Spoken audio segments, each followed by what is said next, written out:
What is going on, motherfuckers? Let's start off with Michel Pereira's amazing victory with Zelim Imadaev. Zelim Imadaev is another Khabib-looking guy. You see, they say Hollywood-style fighting, kind of like Van Damme or Bruce Lee, is not possible in real life. Well, gentlemen, I present to you Michel Pereira. This is the guy who can actually fucking do that kind of Hollywood movie-style fighting in real life. He's the closest you can get to the movie-style fighting. Now, what do I mean by that? This guy can jump, somersault, do a fly kick, do a flying punch, do a Superman punch, flying knee multiple times and still not get tired.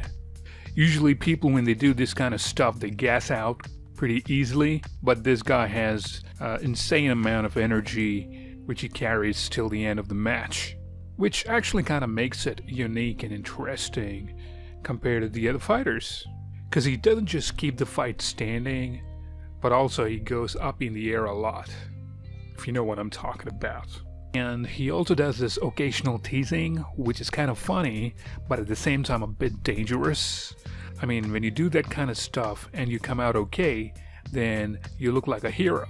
But if you do that and in the process get knocked down, then you become a butt of jokes. And somehow Imadaev couldn't match to the energy levels and aggressiveness of Michel. Now, part of the reason could be Michel was mixing it up so much. He was mixing stuff like gymnastic, acrobatics, all kinds of stuff that, along with the usual MMA, the traditional MMA stuff, I mean, this kind of mix-up makes one unpredictable to the opponent. Because fighters usually train the standard MMA stuff. Yeah, they have one or two tricks up their sleeve, but this style that Michel uses is not what they train for, and it makes it impossible to see what's coming next, if you know what I'm talking about.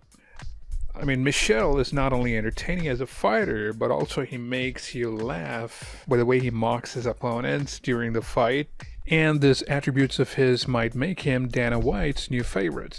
Who knows? And I'm pretty sure his fan base grew a lot more overnight after this fight. But having said that, Michel's got to be a little careful here with all his backflips and somersaults. Make sure he doesn't overly celebrate after his win, because we all know what happened to Johnny Walker. Johnny Walker does that worm thing after the fight, and in one particular fight he ended up busting up his shoulders doing that worm thing, and ever since that injury he was not the same again. So Michel's got to be a little careful there. So for those of you who don't like the ground game or grappling, this is your guy right here, because like I said, he not only keeps it standing, but also keeps it in the air sometimes. Some of his flying knees were so intense, had it landed on Imadaev's face, he would have replaced Ben Askren. Michel kind of reminds me of a PlayStation game that I used to play. I think it was called Soul Blade or Tekken. Can't remember. Can't be Tekken, must be Soul Blade. Well, anyways, coming back to the fight, Michel gets slapped during the face-off with Imadaev before the match, and during the match, Imadaev gets slapped in return by Michel, and that would have been a bit of a sweet tit-for-tat for Michel. And let's not lie to ourselves, guys. A lot of people keep saying that Imadaev should have been more humble, he shouldn't have slapped him. Well, maybe he shouldn't have slapped him, but then, to be honest, UFC fans like drama, trash talk, bad blood between the fighters. And that's the reason why UFC is the most happening and the most popular MMA organization in the world. I mean, if it was boring, kind of like Glory Fighting or some other organizations, it wouldn't be as interesting. And just ask yourself that question: would you like the two fighters during a face-off to smile at each other, shake hands, and then hug? That would be plain boring. And the top-level management of the UFC knows this, and they want it to be like that. And it's a big part of their marketing strategy.